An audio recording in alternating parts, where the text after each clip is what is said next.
আমি প্রথমে বলি একজন এই যে শিক্ষক সে লেখাপড়া করছে এক সাবজেক্টের উপরে যাইয়া যদি যাই গাজার দোকান দেয় এটা বেমানান হয়ে যায়।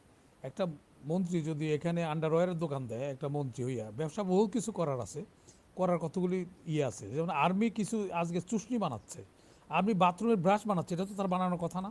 আর্মি ব্যবসা করতে আছে। যে সারোয়ার যে বলছে ওনার প্রতি রেসপেক্ট রেখে বলছি, তাহলে আপনি এরকম কাজ করবেন থেকে আপনার সমালোচনা হবে। আজকে হাফিজ সাহেব ওই কাজ করছে থেকে হাফিজ সাহেবের সমালোচনা আমরা করতেছি আমাদের বন্ধু হওয়ার পরও। তো সুতরাং আপনি যদি বন্দুকের গুলির বানাতে না পারেন, খোসা বানান, আপনি বাথরুমের ওয়াশ করার জন্য এই ব্রাশ বানাচ্ছেন কি জন্য? এটা কোনো কথা? একটা আর্মিতে কতগুলি জিনিসের আছে, একটা স্ট্যান্ডার্ড আছে তো।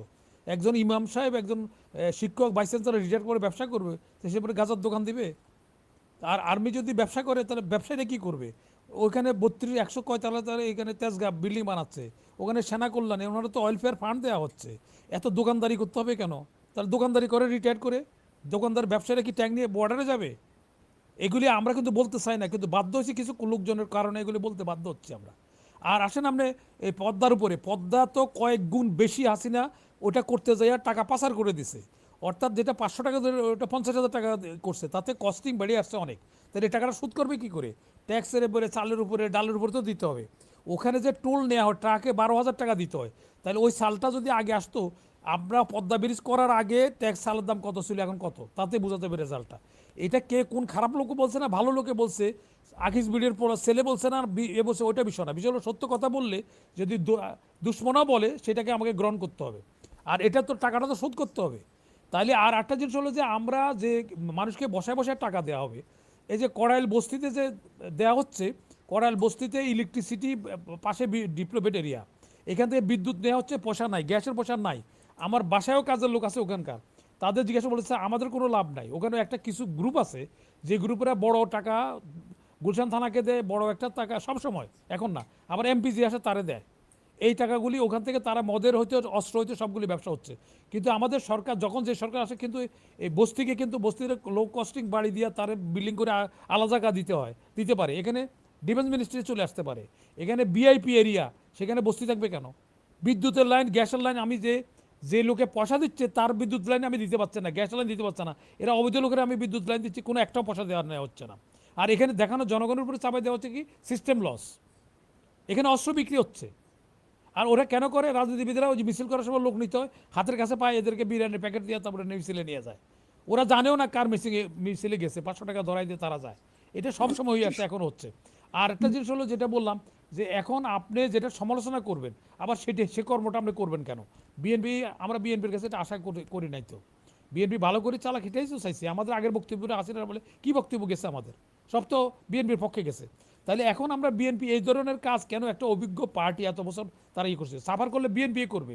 কালকে যদি বিএনপিরই অসুবিধা হয়েছে, যখন বিএনপির পতন হয়েছে, এই কার্যকলাপের উপরে যদি সে জনগণকে না ধরে রাখতে পারে, তাহলে সাফার কালকে তারেক সাহেবে করবে। তারেক সাহেবের হাড্ডিগুড্ডি ভাঙছে, তারেক সাহেবেরও একটা লোক কথা বলে নাই, তারা জোর করে পাঠাইছে। এটা কয়দিন হয়েছে? বেশি দিন তো হয় নাই।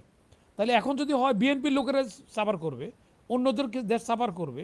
সেই জন্য আমরা এই কথাগুলো ভুলগুলি বলে দিচ্ছি যাতে ভুলগুলি শোধরায়। কোনোদিন ইমানদারকে যদি আপনি প্রোভাইড না করা হয়, প্যাট্রোনাইজ না করা হয়, ইমানদার জন্ম নেবে না, বিট্টিয়ার জন্ম নেওয়া হবে। তো যারা বিএনপির লোকে বিট্টে করছে, যারা সংস্কারবাদী পার্টি করে টু মাইনাস করছে, টু মাইনাসের লোকগুলো সবগুলি পুরস্কৃত হয়েছে। তখন আমাদের কাছে কষ্ট লাগে। আমরা কোনো পার্টি করি না, আমি মুক্তিযুদ্ধ, আমাদের কষ্ট লাগে যে ওনারা বলছে কি করছে কি। জনগণ এত বোকা সুদ্ধা বাবার কোনো কারণ নাই তো। জনগণ দেখছে না ওনারা কি বলছে, বিএনপি এখন কি করতেছে। তাহলে কোন যুক্তিতে যারা সরকারের বিরুদ্ধে, এবং তারেক সাহেবের সাদাবাজ বলছে, বিয়ে এখনও ফেসবুকে ভাসতেছে, তারা মন্ত্রী হয় কী করে? আবার যে সাফার করে জেলখানায় তার বউ নখ তুলে বলছে, এমন লোক তো হয় নাই। গয়েশ্বরচন্দ্র তো মন্ত্রী হয় নাই, আমানুল্লাহ সাহেব মন্ত্রী হয় নাই, তারপরে দুদু হয় নাই, রিপন হয় নাই, আলাল হয় নাই। ওদের কন্ট্রিবিউশন, ওরা কি দালালি করছে?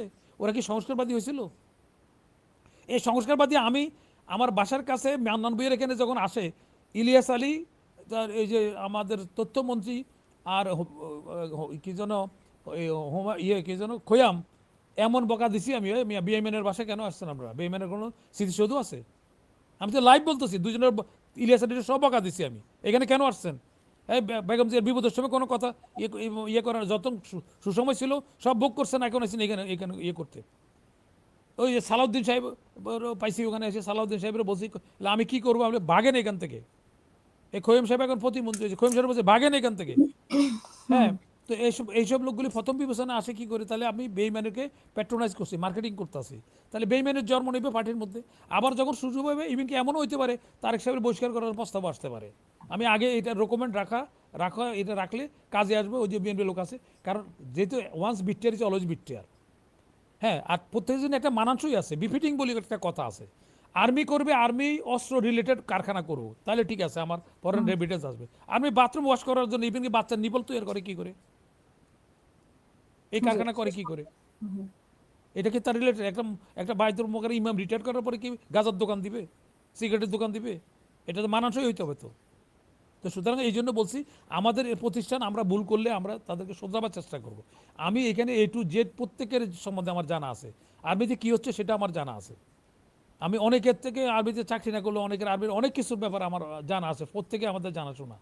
তো আমরা চাই আর্মি যে আর্মির তলানিতে নিয়ে গেছে আজিজেরা, ইয়েরা, নাসিমেরা, হ্যাঁ, এটা নিয়ে গেছে, এটা আর্মি আবার পুনরুদ্ধার করুক, তাদের ইমেজটুকু আবার তুলে আসুক।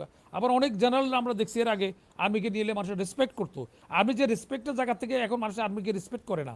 মালদ্বীপের আর্মির মতো হয়ে যাচ্ছে আর্মি, আর্মির কোনো ভূমিকা নাই। আর্মি ম্যাজিস্ট্রেট কোনো ইয়ে বাঁচাইতে পারছে না। হ্যাঁ, মবলেন্সিং বাঁচাইতে পারছে না, ম্যাজিস্ট্রেট পাওয়ারও দেওয়া হয়েছে।